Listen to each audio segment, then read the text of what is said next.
Muchísimas gracias por continuar con nosotros aquí en Sin Censura Televisión.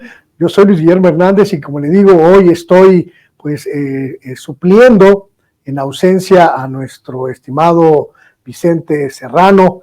Y bueno, para cerrar esta noche, tenemos una conversación absolutamente idónea para el momento que estamos viviendo. Le hablamos a lo largo del programa de esta suerte de efervescencia política que se ha desatado, pues porque el partido en el poder, el partido que además prácticamente todo apunta a que continuará en el poder en 2024, entró a la etapa crucial de definir a través de una serie de encuestas quién será su figura principal de cara a la elección presidencial de 2024, de cara a la sucesión. Y esto pues tiene a todos con el ojo perfectamente atento a cuanto ocurre y a cuanto se dice.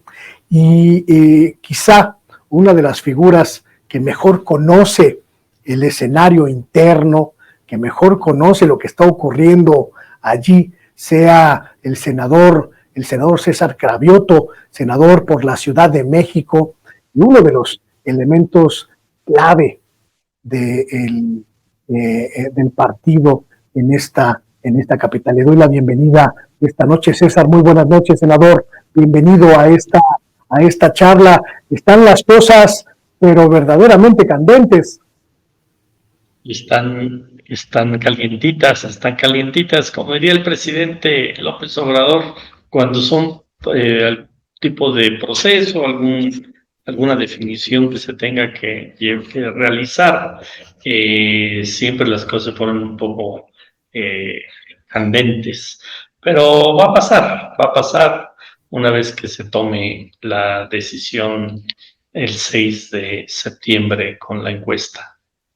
Aquí hay una serie de tres, digámoslo así, carreteras por las que está corriendo esta circunstancia, senador. Una de ellas es lo que yo he denominado, lo que mucha gente ha denominado el berrinche de una de las figuras contendientes que puso prácticamente al cuarto para las 12 en duda el proceso, que puso en duda la transparencia y la idoneidad del método para elegir a la aspirante presidencial de Morena, y que pues se encaramó en una lucha discursiva pues en contra de las encuestadoras, en contra de un candidato, de una candidata, de un aspirante, pero en realidad pues puso en duda prácticamente toda la estructura. Me refiero, por supuesto, al ex canciller Marcelo Ebrard y a su andanada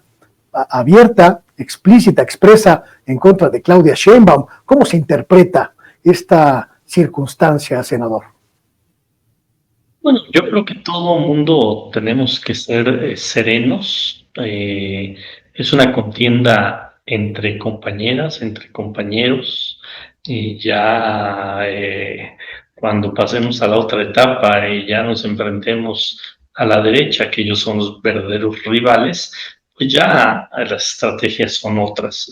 Ahora lo que acordamos en el Consejo Nacional de Morena, lo que firmaron los 6, fue que se respetaran, que no rompieran las normas que nos pusimos en el Consejo Nacional, que no entráramos en debate justamente para eso, para que no le diéramos argumentos a la derecha. Y si bien en una estrategia se vale casi todo, yo creo que no solo es cómo se llegue al 6 de septiembre, sino cómo debemos de pensarnos después del 6 de septiembre. Entonces yo diría que, que se serenara el equipo de Marcelo, que se serenara el propio Marcelo, porque no ayuda en nada aún él mismo que dice que aspira a ganar la encuesta, pues no ayuda a la unidad de este tipo de mensajes.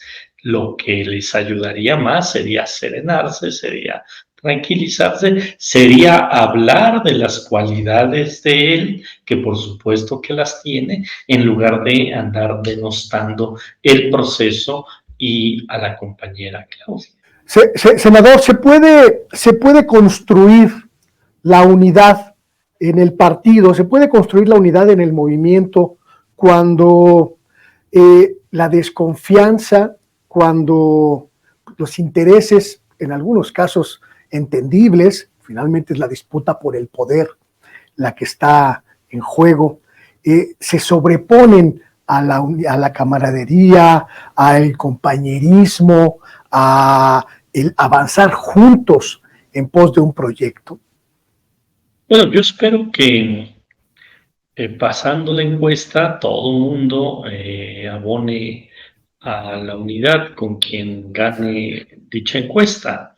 Yo espero que todos los dirigentes que apoyaron a algún otro candidato o candidata que no haya ganado, pues se sumen en torno a quien haya ganado la encuesta. Pero lo más importante, Luis Guillermo, y nos lo repite el presidente todos los días, es que la unidad debe ser en torno al pueblo de México. La unidad es con el pueblo de México. Si algún dirigente, algún legislador, alguna legisladora no le gusta el resultado de la encuesta y decide tomar otro camino, decide no apoyar el proceso de transformación, pues estará aislando de este hecho histórico que está ocurriendo en México. Pero lo importante es generar la unidad, insisto, en torno al pueblo de México, porque es en torno al pueblo de México para que continúen los avances, para que continúen en las políticas que hagan de este país un país más justo, un país más equitativo, un país más igualitario. ¿Cómo se puede procesar esta inconveniencia que se ha presentado en las últimas horas en torno de este proceso cuando los representantes de Marcelo Ebrard decidieron no firmar el acta para esta decisión de las encuestadoras que van a participar en el sorteo final? ¿Qué se puede esperar de los representantes de Adán Augusto López, de Ricardo Monreal, que se abstuvieron o firmaron bajo protesta? Es decir, cuando el eje de la coincidencia prácticamente parece estar roto, y cuando muchos signos, muchos elementos parecen apuntar hacia una inminente, pues si no ruptura, por lo menos colisión interna, senador. Mira, hoy se da un hecho importante, que es que declara Alejandro Rojas Díaz Durán, que va en representación de Ricardo Monreal, que una de las encuestadoras que ellos proponen, que es de los 4 primeros que queda, que deciden retirarla para que suba una de las que propuso Marcelo Ebrard, porque hay que recordar que cada quien propuso dos encuestadoras, o sea, y creo que el PT no metió ninguna, o sea, había 10 encuestadoras, y de esas se iban a insacular, eso ya lo sabíamos todos, y las 4 que quedaran primeras, que no repitiera el mismo que las propuso, o sea, tenía que haber una de cada uno, y obviamente como eran 5 quienes metieron una encuestadoras, pues era natural que uno de los 5 no iba a tener su encuestador. Claro. Pero hoy de manera muy sensata, Alejandro Rojas Durán dice, bueno, si el problema fue que no quedó insaculada dentro de las primeras 4 una de Marcelo, retiramos la nuestra para que suba la de Marcelo. Con eso ya no debería haber problema, porque hay una que propuso Claudia, hay una que propuso Adán, hay una que propuso Manuel Velasco y hay una que propuso Marcelo Ebrard. Entonces, pues es un buen gesto de Ricardo Monreal y eso ya debería de quitar cualquier problema en este tema de las encuestas o de las encuestadoras. ¿Ustedes temen o ustedes ven un escenario complicado que pueda irse enrareciendo de aquí al 6 de septiembre, senador? ¿Cree que haya riesgos de rupturas, de presiones, de jaloneos, incluso de amagos para presionar? Presiones ya hay, amagos ya hay, exabruptos ya hay, como el que cometieron ayer algunos diputados del movimiento, pero no haber cabida a los chantajes. Aquí quien decide quién va a encabezar el proceso de defensa de la cuarta transformación es el pueblo de México, a través de, no sé si van a ser 20,000, 25,000, 30,000, 35,000 encuestas, no conozco cuál va a ser la muestra, pero van a ser miles de encuestas que se van a aplicar a lo largo y a lo ancho del país y esas miles de encuestas o de personas que van a ser encuestadas son los que van a decidir. Aquí no lo va a decidir un grupo de compañeros y compañeras por mucho que digan que van a meter demandas, que van a meter denuncias, no a los chantajes. Todos tenemos que respetar lo firmado y todos tenemos que respetar el resultado del proceso. Porque si no, pues el mensaje es mi firma, mi palabra no vale, porque ahí votamos por ese mecanismo más de 370 consejeros nacionales que somos. Y dentro de esos consejeros nacionales hay unos que estamos más cerca de Claudia, hay otros que están más cerca de Marcelo, hay otros que están más cerca de Adán, de Ricardo, etcétera. O sea, en esa composición del Consejo Nacional, pues digamos que algunos coincidimos con unos, otros con otros, otros con nadie, con quien gane la encuesta.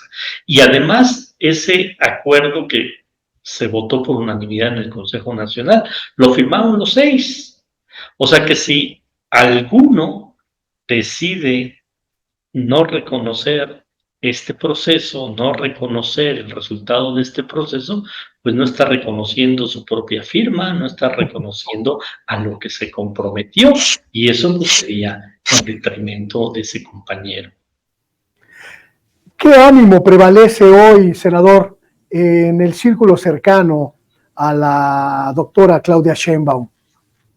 Bueno, nosotros seguimos en lo que están haciéndose eventos, reuniones, van a empezar cierres regionales donde están juntando compañeros de distintos estados para acompañar a la doctora.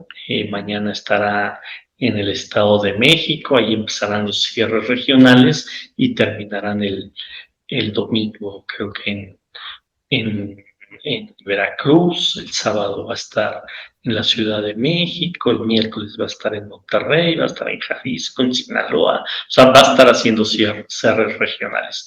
O sea, la doctora y el equipo que la acompañamos seguimos en lo nuestro, caminando, generando más coincidencias, insisto, con el pueblo de México, que es lo importante. Si otros compañeros, otras compañeras, pues deciden forcejear y no aceptar, insisto, estos mecanismos que nos dimos todos, bueno, pues es la responsabilidad de cada quien. Nosotros seguimos en ese camino y si alguien se sale de ese camino, pues será su responsabilidad histórica y el pueblo de México es quien va a poner a cada quien en su lugar. ¿Cómo leen, cómo interpretan las acusaciones de acarreos, las acusaciones de utilizar las estructuras del poder federal, del gobierno federal, para apuntalar, dicen los críticos, la figura de la doctora Sheinbaum? Irresponsables y mentirosos. O sea, son pronunciamientos irresponsables y absolutamente mentirosos. Y voy a poner un ejemplo. Cada vez que el presidente López Obrador llena el Zócalo, ¿qué dice la derecha? ¡Boom! ¿Qué dice? Acabó. Acarreo, lo mismo, lo mismo que están haciendo nuestros compañeros. O sea, eso les explicamos a los de la derecha, porque los de la derecha solo usan el auto privado, pero Permíteme, a los de las derechas les tenemos que explicar que hay compañeros que organizan y se vienen en un vehículo, en una combi, en un camión, etcétera, etcétera, etcétera. O sea, lo que hacemos, lo que hemos hecho miles de veces la izquierda de este país para hacer miles de concentraciones donde los compañeros se juntan y llegan a un lugar juntos, y que de eso nos critica la derecha, ahora resulta que hay compañeros del movimiento que critican que propios compañeros se organizan y llegan juntos a un mitin. Acarreo es que haya gente que no sabe ni a lo que va ahí porque le ofrecen algo y que llega y solo se sienta. Vean los mítines de Claudia Sheinbaum, por favor, la gente está metida con ella, la gente está respaldándola, la gente la saluda con emoción, con gusto, la quiere tocar, quiere hablar con ella, la quiere sentir, porque Claudia Sheinbaum pegó en la gente. Claudia Sheinbaum, su pecado es que la mayoría de los mexicanos la ven como la persona idónea para encabezar el proceso de transformación. Ese es el pecado de Claudia Sheinbaum. Y por eso le dicen, pues esto, que acarreos y que estructuras, etcétera, etcétera. Mira, yo lo vi porque pues obviamente venimos ya de varios meses ayudándola en esto, cómo la gente empezó poco a poco a sentir que era ella, que era ella, que era ella, y después ya explotó, digamos, esa sensación en el pueblo de México. Pero lo mismo lo vimos en 1988, 87, cuando se da la ruptura al interior del PRI y se genera la figura de Cuauhtémoc Cárdenas, pues la gente empezó a sentir, dijo, por aquí vamos, y después creció y creció la figura de Cuauhtémoc Cárdenas y solo un fraude electoral lo paró. Y cuando López Obrador, después del desafuero del 2005, la gente dijo, es por aquí, y creció la figura de Andrés Manuel López Obrador, pues cada quien en su momento, pero hoy es un fenómeno muy similar lo que está ocurriendo con Claudia Sheinbaum. Y eso no les gusta a los machines del movimiento, eso no les gusta a los que no conciben que una mujer hoy sea la que encarne la sensación de transformación y de esperanza de este gran movimiento.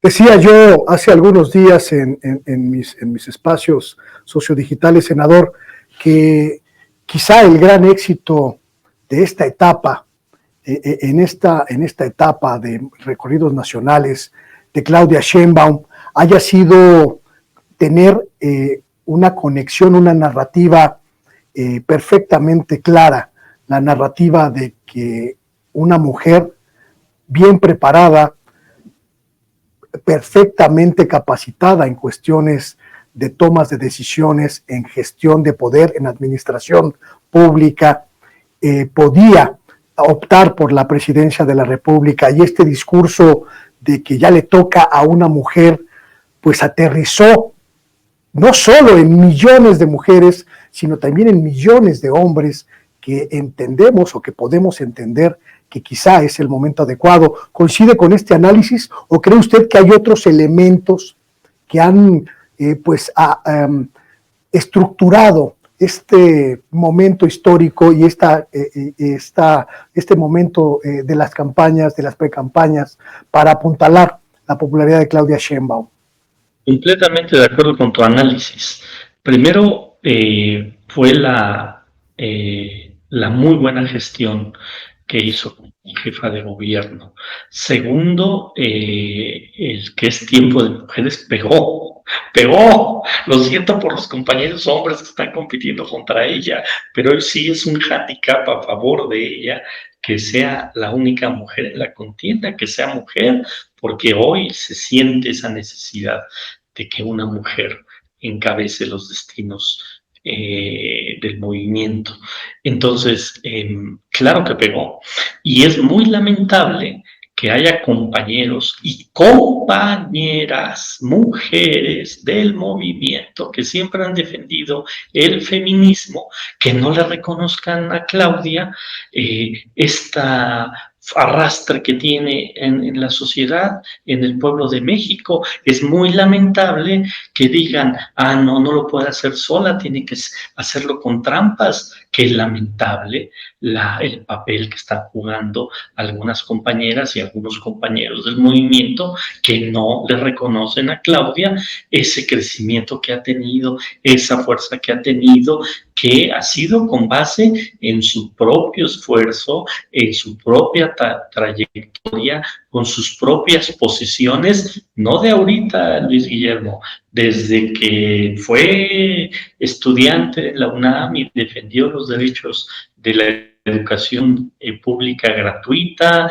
después cuando se la jugó con López Obrador a partir del 2000, que fue su vocera en el 2006, que defendió el tema del desafuero, que defendió el tema del fraude electoral, que después lo acompañó en varios estados de la República en el 2012, que en el gobierno legítimo también estuvo, etcétera, pues hasta en el nacimiento de Morena. Ella estuvo desde el primer día que nació Morena y después como delegada en Tlalpan y últimamente como jefa de gobierno. Que no se lo reconozca a la derecha, lo entendemos perfectamente, pero que no se lo reconozcan dirigentes del movimiento, es muy lamentable. No por Claudia, es muy lamentable para ellos y para ellas. Hay una suerte de narrativa que se pretende imponer y que se ha pretendido imponer en los medios de comunicación corporativos de que Claudia Sheinbaum es una hechura total y absoluta del presidente López Obrador. Incluso escuchábamos ayer, antier, a la analista que ahora pues ha sido muy criticada por eso, Denise Dresser, diciendo que Claudia es Claudia porque López Obrador la construyó. Esa narrativa, ¿cómo se puede desmontar? ¿Cómo se puede rebasar, senador? Otra vez eso. Son comentarios muy machistas, pero en lugar de que la perjudiquen, le hacen un favor. A ver, si a mí me dices, oye, ¿quién ha sido tu principal formador en política? Pues López Obrador. Claro. Yo no pasé por el PRI, Claudia tampoco pasó por el PRI. O sea, sí, el gran dirigente con quien nos ha tocado en las enseñanzas políticas caminar el país, sin duda alguna, ha sido Andrés Manuel López Obrador. Y los que somos obradoristas no nos da miedo decirlo ni reconocerlo. Claro que el gran dirigente de este movimiento es López Obrador y todos los que crecimos políticamente a su lado, que vimos que desde cómo hizo su gobierno en la ciudad, quienes lo acompañamos en el gobierno de la ciudad y después en sus 3 elecciones presidenciales y ahora en este proceso como presidente de la República, por supuesto que lo decimos con gran orgullo. El gran líder, el gran mentor, el hombre que nos ha enseñado mucho desde cómo comportarnos políticamente, cómo comportarnos como servidores públicos, quien ha dicho una y otra vez el tema de la honestidad, el tema de siempre estar cerca del pueblo, pues ha sido Andrés Manuel López Obrador. Entonces lo dicen para perjudicarla y lo único que hacen es favorecerla, porque si la gente escucha eso y dicen, entonces tiene las mismas enseñanzas de López Obrador, perfecto, nos vamos por ahí, porque es lo que queremos, alguien que tenga la forma de comportarse como López Obrador y no alguien que quiera hacer las cosas de manera equidistante de las grandes enseñanzas que están llevando a este país a la transformación, porque parece que algunos compañeros del movimiento pues también ya están equivocándose igual que lo que se equivoca la derecha en estos años, o sea, porque golpean al presidente, golpean al movimiento y se golpean a sí mismos porque el 70% de esta población está con el presidente y está con el movimiento y está con la transformación. Entonces están repitiendo los errores que vienen repitiendo la derecha y la oposición. Pues qué equivocados están los compañeros del movimiento que en los últimos días pues han regado el tepache completito. Cuando tuvimos oportunidad de platicar hace un par de meses, senador, en este mismo estudio, en este mismo espacio, hablábamos de la posibilidad de Morena frente a la oposición prácticamente sin ninguna duda. Hablábamos de que era prácticamente un hecho, una visión absolutamente concreta, que la oposición iba a estar completamente desdibujada frente a Morena, iba a estar completamente imposibilitada de competir por la presidencia de la República con una figura que estuviera a la altura de cualquiera de los de las 6 figuras de la transformación. ¿Ese mismo escenario sigue usted viendo? Sí, sin duda. Sí, lo veo. La verdad es que esto de que han querido inflar a una propuesta de la derecha no les ha pegado, porque las encuestas serias hablan de algunas 22 y otras hasta 30 puntos de diferencia. No veo que vaya a haber una elección cerrada, ni mucho menos. Hay que hacer nuestro trabajo, hay que seguir trabajando, no hay que alejarnos del pueblo de México, pero la verdad es que el show que han montado para hacer pensar que esto ya está cerrado o que está más parejo, no lo veo. Es verdaderamente un show montado por ellos, pero no les está funcionando. Están muy, muy lejos del ánimo de la mayoría de la sociedad mexicana. La derecha es especialista, senador, es muy especialista en construir escenarios favorables en los momentos electorales.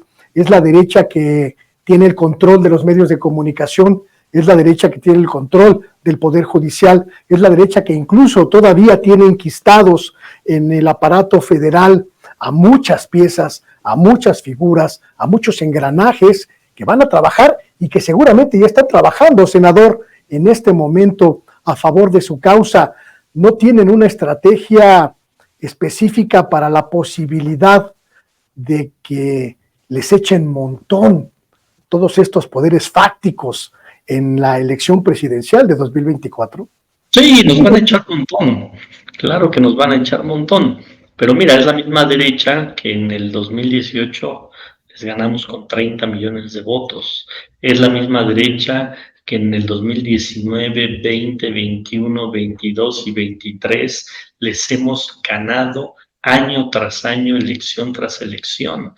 Es la misma derecha que en el 2018 gobernaba los 32 estados de la República y que hoy solo gobierna 9 estados de la República. Es la misma derecha que se juntó con todas las fuerzas para ganar la mayoría del Congreso de la Unión en el 2021 y que no pudo. Es la misma derecha. Entonces, no, ya esa derecha ya no nos da, ya no nos genera ningún tipo de resquemor, de miedo, de pensar que nos puede ganar. Es una derecha sin principios, es una derecha absolutamente quemada con el pueblo de México, es una derecha sin propuestas, sin figuras, es una derecha que su único argumento es que ya no queremos que esté Morena y que no ven la realidad que la mayoría del pueblo de México sí quiere que haya continuidad de la transformación. O sea, sin demeritar que viene un proceso, que viene una competencia y que en esa competencia pues va a haber dos o tres contrincantes, vamos a hacer nuestro trabajo. Pero si hacemos bien nuestro trabajo, no tengo la menor duda de que vamos a ganar y vamos a ganar holgado y vamos por el plan C, que es 2/3 del Congreso de la Unión. Yo decía hace unos días y lo sigo diciendo, el único que está preocupado por el fenómeno de Xochitl pues, es Krill. Él sí está preocupado y sí tiene que estar preocupado. Pero nosotros no estamos preocupados. No estamos preocupados. Senador, este tren de 2024 pasa también por una estación fundamental, diría yo, la estación central, que es la Ciudad de México. ¿Qué escenario ve para la Ciudad de México en 2024? También que lo vamos a ganar, que va a sostenerse Morena al frente de la Ciudad de México. Va a estar un poquito más competido, eso sí, que el resto del país. Pero si hacemos bien las cosas, si sacamos a los mejores candidatos y candidatas, no solo para la jefatura de gobierno, sino para las alcaldías, para las diputaciones, para las senadurías, también vamos a sortear esta elección. Y sí se le tiene que poner atención a la Ciudad de México. Yo creo que ahora con el relevo y con Martí Batres gobernando la ciudad, va muy bien y ya hay partido, ya nos estamos organizando, estamos haciendo comités, estamos haciendo casas del movimiento, o sea, ya hay un partido que está organizando y eso no lo tuvimos en el 2021. Entonces lo veo bien, pero sí va a haber, digamos, una elección donde van a competir más los de la derecha, pero no les va a alcanzar porque la losa del cártel inmobiliario está fuerte, fuerte, fuerte, fuerte. Fíjate, yo estoy ahí ayudando a organizar ahí en Gustavo Madero y, y cuando hablo, por ejemplo, con vecinos de Lindavista, etcétera, les digo, cuidado, porque ustedes luego no les gusta mucho Morena, pero si le abren la puerta a que entre el cártel inmobiliario a la Gustavo Madero, estas casas, y les enseño, estas casas que vemos aquí, van a empezarse a caer y van a empezar a levantarse edificios y edificios y edificios. Así es que la voracidad del cártel inmobiliario ya se acabaron la Benito Juárez y aguas, porque ahora van por algunas otras alcaldías como Gustavo Madero y la gente se queda preocupada y se queda reflexionando, porque es cierto, les digo, y eso del cártel inmobiliario es real, y de que son voraces y que ahora van a buscar otras alcaldías, y entonces les digo, si no me creen, dense una vuelta por Benito, por la, ¿cómo se llaman las colonias de ahí de Benito Juárez? Ya se me olvidaron, la del Valle, la Narvarte, les digo, vayan y vean cuántas casas hay contra cuántos edificios y vean sus colonias, que la gran mayoría son casas, no edificios, pues ellos van a querer convertir lo mismo, colonias completas de Gustavo Madero y la gente sí se queda preocupada. Entonces, o sea, sí tenemos que ocuparnos, sí tenemos que organizarnos, sí tenemos que trabajar bien, tenemos que tener los mejores candidatos posibles para que no nos llevemos un susto. Pero sí, hay que trabajar muy bien la ciudad. Pero la vamos a ganar. ¿Qué figuras, qué figuras, senador, qué figuras de la izquierda tienen el potencial para esta competencia en la Ciudad de México? Hay varios compañeras y compañeros, pero a mí me gusta mucho Clara Brugada. ¿Por qué me gusta mucho Clara Brugada? Primero porque igual es alguien que viene de la izquierda, viene de las organizaciones populares de la izquierda y ha hecho un trabajo sobresaliente en Iztapalapa. La acompañé apenas hace unos días a una reunión con una organización civil que se llama Club Chapultepec, que son empresarios, organizaciones de la sociedad civil, no gente tan afín a la cuarta transformación. Cuando vi lo que les presentó de cómo fue transformando Iztapalapa, de las utopías, de los senderos seguros, de los murales, obviamente de la obra pública que ha hecho, de los parques como el Parque Cuitlagua, que era un basurero y que ahora es un parque hermoso, de también la obra que ha hecho el gobierno de la ciudad de ahí, que hizo Claudia Sheinbaum, como el cablebús, como el tren como el trolebús elevado. La verdad, yo vi cómo reaccionaron los empresarios y varios dijeron, nos quedamos verdaderamente sorprendidos con el gran trabajo que usted hizo en Iztapalapa, y varios de ellos dijeron, bueno, y si le sigue y hace lo mismo con la Ciudad de México, magnífico. A mí me gusta Clara, pero bueno, primero estamos en la encuesta nacional, pasando la encuesta nacional, pues seguramente ya empezarán los procesos en los estados y después en las alcaldías, en las diputaciones, senadurías, todo lo que se va a jugar para el 2024. Hablando de juegos, ¿usted no va a tomar alguna ficha para la Ciudad de México, senador? Pues estamos caminando en Gustavo Madero, pero vamos a ver cómo se dan las cosas, y lo más importante es ayudar al movimiento. Yo siempre he dicho que hay dos tipos de políticos, los que tienen un proyecto personal propio y los que somos los que somos de un proyecto. Yo soy de los segundos, yo soy parte del proyecto, y eh, donde se den las cosas, donde haga más falta, donde ayude más, ahí voy a estar. Pero ahorita estoy caminando en Gustavo Madero, y la gente bien, la verdad es que ya hemos caminado muchas colonias y hemos estado en muchas reuniones y yo veo un buen ánimo, pero lo importante es ayudar al movimiento y donde nos toque.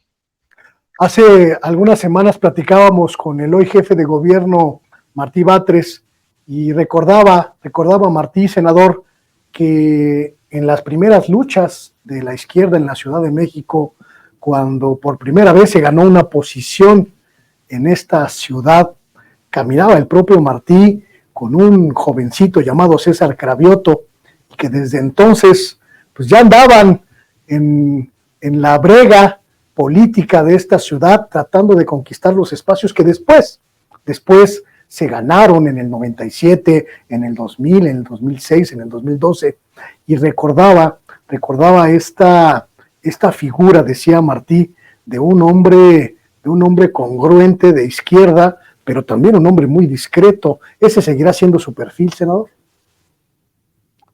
Pues sí, fíjate que sí, yo conocí a Martí justamente en ese proceso del 97, o sea, ya tiene ¿qué? 26 años que nos conocemos Ya no hagamos cuentas. al hoy jefe de gobierno. Y en ese entonces, pues yo estaba más en temas de comunicación y ahí le ayudaba a él y a otros. Y ya después ya me metí más a la política y bueno, pues hoy hago un trabajo más político que de comunicación. Pero somos muchos los que hemos caminado, somos muchos los que nos la hemos jugado en este proyecto y venimos de distintos mundos, de distintas experiencias, de distintas trayectorias, pero hemos convergido, ha habido una convergencia en, en que lo más importante es la transformación del país. Yo alguna vez quería ser escritor y hice un viaje, y después de ese viaje dije, no, yo no voy a ser escritor, yo voy a ayudar a que este país sea un mejor país y que haya más igualdad, etcétera. Y a partir de ahí empecé a meterme a este mundo.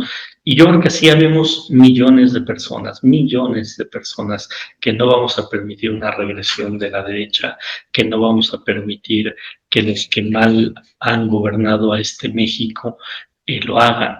Fíjate que estuve apenas en el colegio de economistas de Hidalgo, ya ni sé, hoy es viernes, estuve el miércoles allá. Y una chica se levantó cuando ya empezaron las preguntas y dijo, oiga, que México siempre será el país bonito, lleno de pobres. Una jovencita lo dijo. Y le dije, no, bueno, México siempre será un país bonito, pero no nos tenemos que acostumbrar a que sea un país lleno de pobres. Este país está lleno de pobres porque estaba lleno de políticos corruptos y empresarios corruptos que utilizaban esa cercanía con el poder. Pero hoy, en 4 años, el presidente López Obrador ha demostrado que se puede salir de la pobreza. Y si en 4 años, con todo pandemia, 2 de esos 4 años con pandemia, han salido casi 9 millones de mexicanos de la pobreza, ¿qué nos espera para el próximo año y qué nos espera para 6 años más de transformación.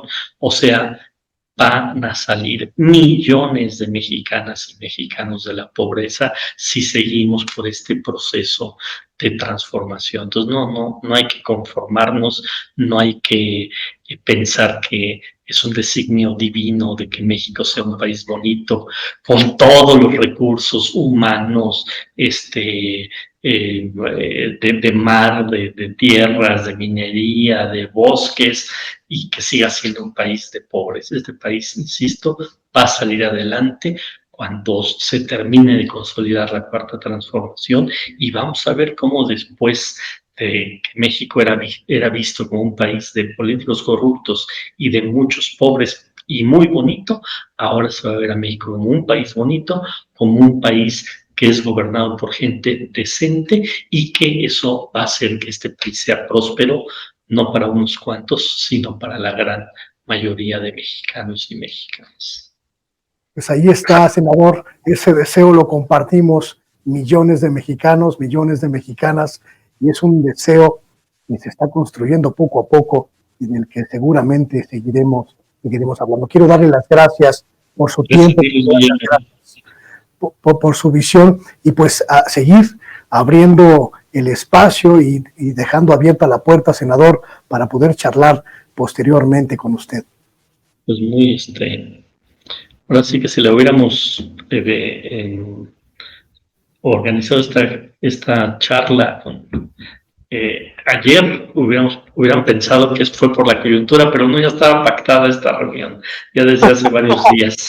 Pero bueno, se dio esta coyuntura y pues cayó muy anillo al dedo para expresar lo que creo, y para también llamar a la unidad y a la mesura de todas y de todos, y a nadie nos conviene que se descarrile el proceso. Seamos responsables, porque el presidente López Obrador merece que este tránsito sea en unidad, sea para respaldar ese proyecto y termine de maravilla su sexenio, y que vea él que formó hombres y mujeres que no buscan el poder por el poder, sino que buscan abonar a seguir construyendo un país más justo, más igualitario.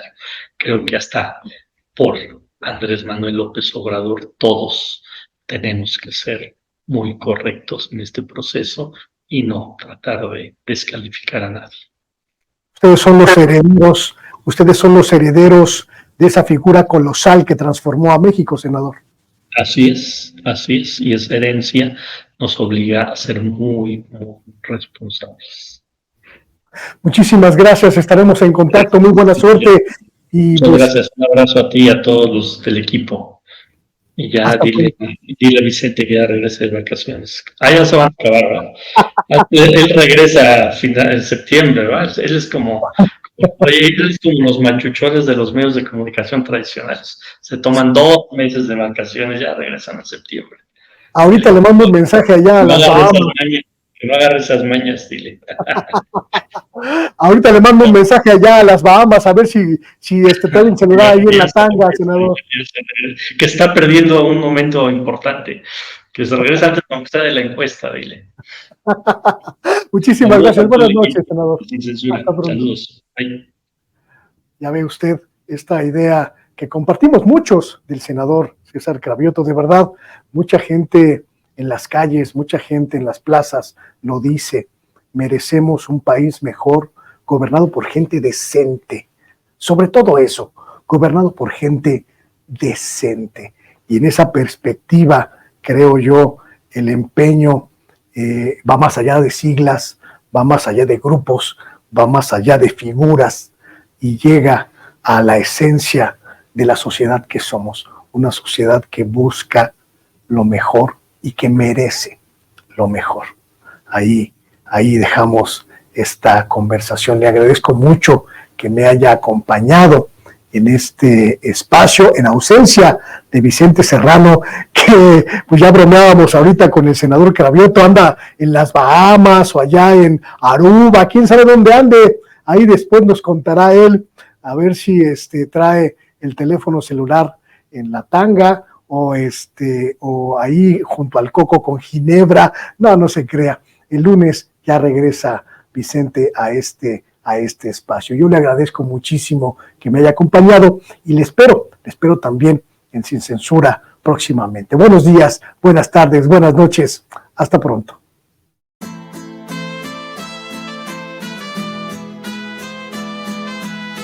Otra prensa que es luz y claridad en la noche oscura. Hay quien tiene remedio y hay medio sin cura. Hay una prensa que nutre la perfecta dictadura y le declaró una guerra abierta a la cultura. Hay otra prensa dispuesta a enfrentarse a esta locura, sincero, sin pero, sin miedo y sin censura.